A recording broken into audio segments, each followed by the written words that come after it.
Good morning. Good morning. It is Wednesday, April the 6th. Here we go. Charge. Nap time. Yes. Nap time. I am not the captain of my own destiny, nor even of this new day. And so I renounce anew all claim to my own life and desires. I am only yours, O Lord. Lead me by your mercies through these hours, that I might spend them well, not in harried pursuit of my own agendas, but rather in good service to you. Teach me to shepherd the small duties of this day with great love, tending faithfully those tasks you place within my care, and tending with patience and kindness the needs and hearts of those people you place within my reach. Nothing is too hard for you, Lord Christ. I deposit now all confidence in you, that whatever these waking hours bring, my foundations will not be shaken. At day's end, I will lay me down again to sleep, knowing that my best hope is well kept in you. In all things your grace will sustain me.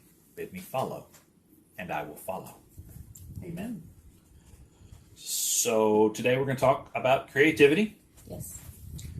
So here we are to create.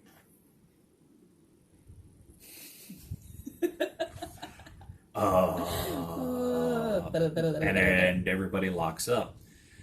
Now, a lot of what we're going to talk about on our Wednesdays when we talk about engaging your creativity and strengthening your creativity is things that I would say apply to folks like us who are just kind of in the middle of the road on creativity. There are going to be people who are prodigies or who are incredibly creative, or their wiring just runs differently. They're creative by nature. That's just who they are. Yeah. They look at a blank wall and don't just say, I wish there was something on that wall, but they look at the blank wall and they're overwhelmed with different choices of what to do with it. That's not me. I may look at the blank wall and go, It's a blank wall. It's a blank wall.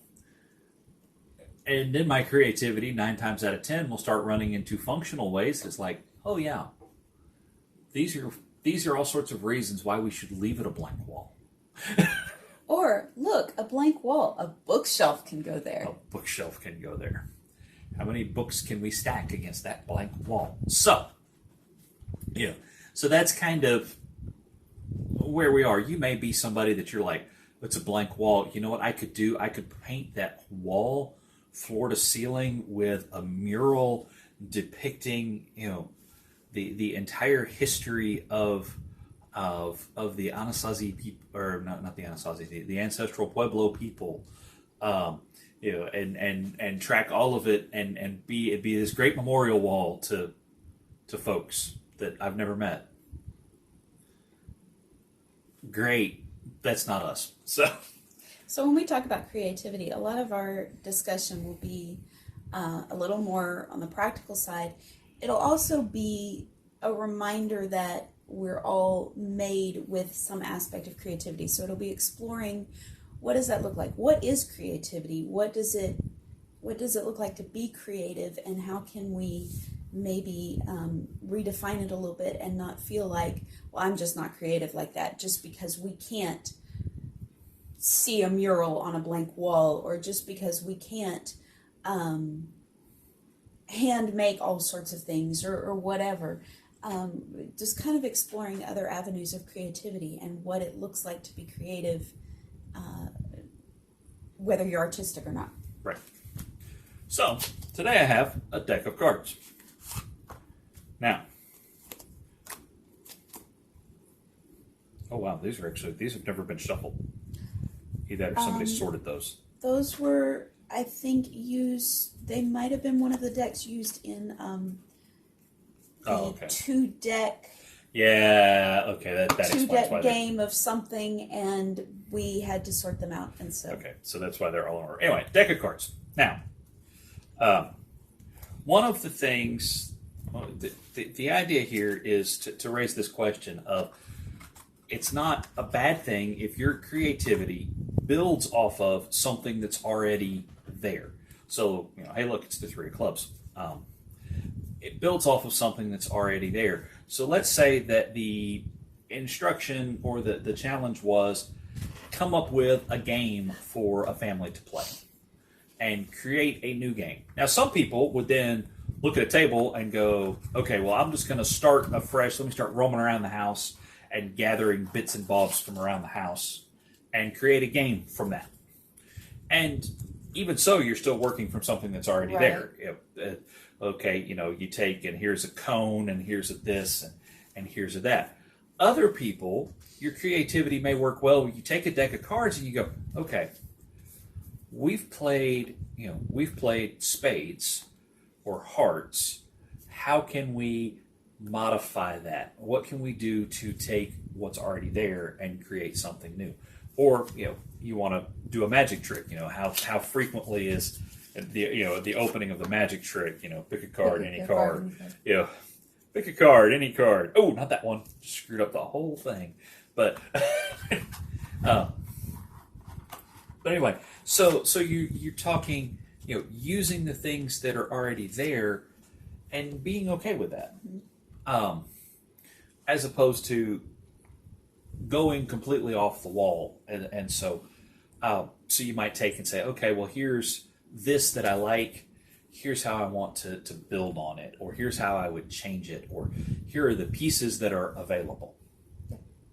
Well, and it could be something just as simple as, Angela has a pattern called the gift bow pattern for doll dresses. And she uses that pattern and she doesn't really alter it. But she has come up with all sorts of color pairings, because the top of the dress is one color, the bottom of the dress is the other color, and occasionally you can put trim on the very bottom of it. So her creativity is seen in taking this very this pattern that is a very consistent pattern. I mean, all of the dresses that she makes with this pattern are the same. She follows the pattern, but she uses all sorts of color combinations to explore creativity. Other times she will take a pattern and adjust it to match what she wants. And that's creativity, even though she's starting with an existing pattern. Same with cooking, starting with a recipe and making changes. That's still, all of that is still creativity. And sometimes we think, well, I just followed the instructions. Well, yeah, you did, but in following the instructions, you created something. Right. So we need to remember that following instructions is still creating. If you do a paint by number instead of doing I'm just going to come up with something to paint, is that really that different? I mean, the skill level is different, but is it really that different from putting an easel in front of something that you're looking at and just putting onto? No. So, Vermeer did still lifes. Yes. He is very famous for his still lifes.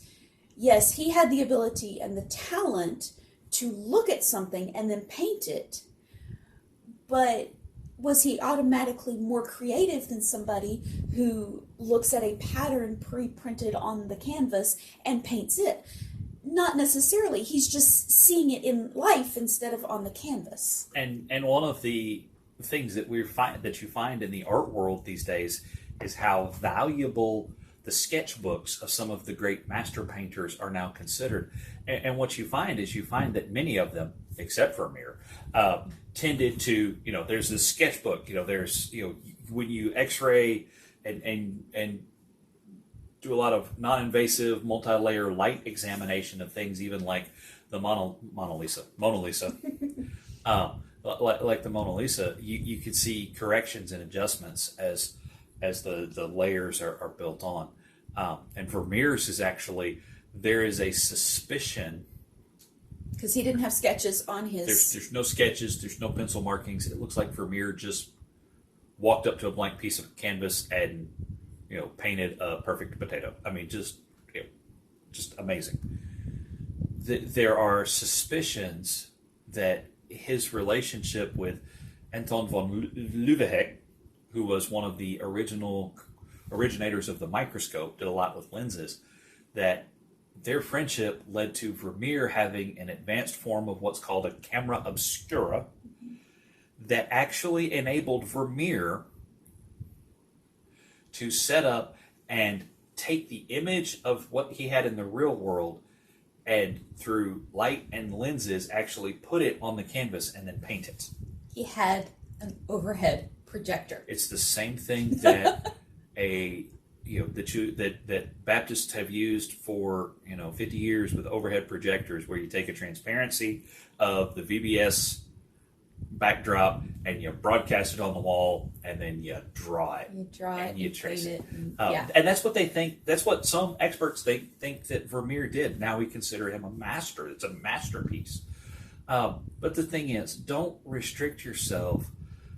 Open that gate a little bit and say, well, I do this. You say, oh, I'm not creative with cooking. Do you follow a recipe and have a meal come out as it's supposed to? Yeah. Do you look at a recipe sometimes and it says use either this or that? Like, we've got several recipes that say use beef or chicken. And have you found that you like chicken better? Have you tried both? Guess what? You've made a choice. And that choice results in, maybe your creativity was just in going, today I'm going to do this recipe.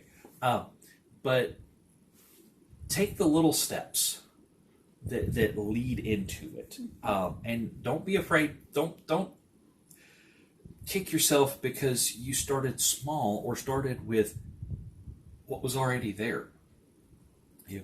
That's most people. Look at this novel. It's amazing, and it doesn't follow any of the conventions. Yeah, have you read that author's 8th grade 5-point essays that go introduction, paragraph 1, paragraph 2, paragraph 3, conclusion?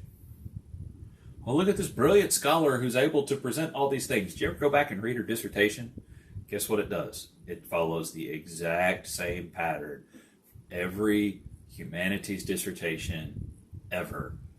And the fact simple that she survived it and didn't go insane, which is really what PhDs actually entail, is not learning anything. It's not going insane as you follow the pattern.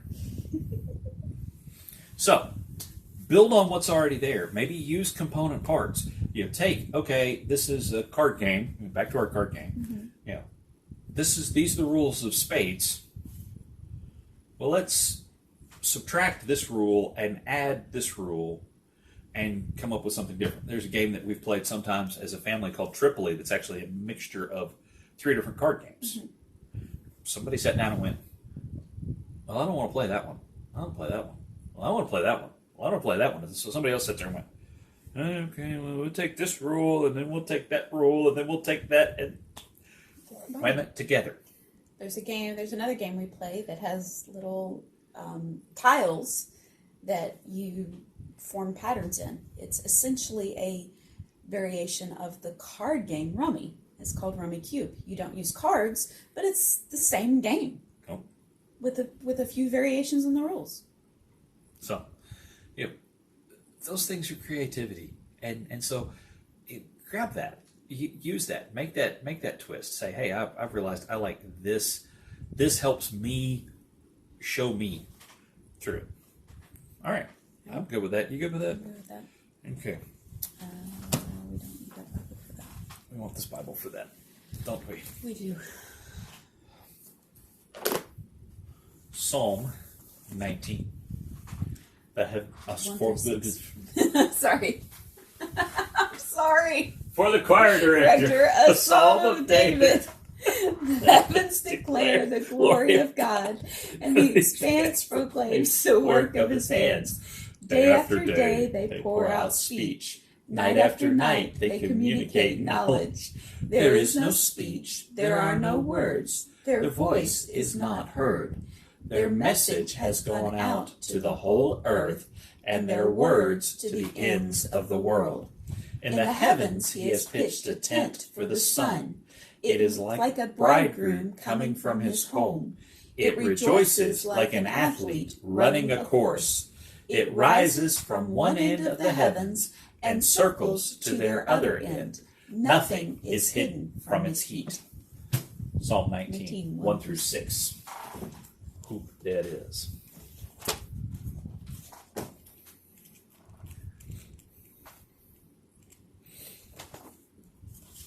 54 through 9a.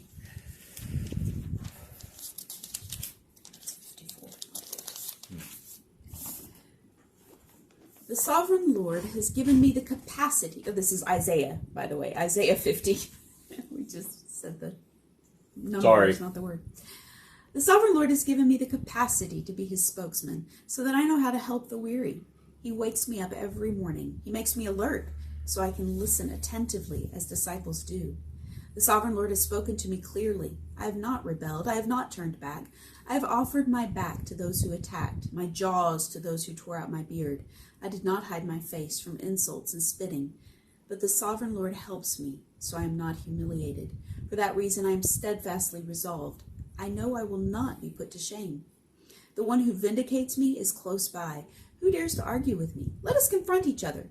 Who is my accuser? Let him challenge me. Look, the sovereign Lord helps me. Who dares to condemn me? There's no bookmark. I was going to say, I don't think you have a bookmark for that. There's no bookmark. Dear Heavenly Father, thank you for today and the blessing of being yours.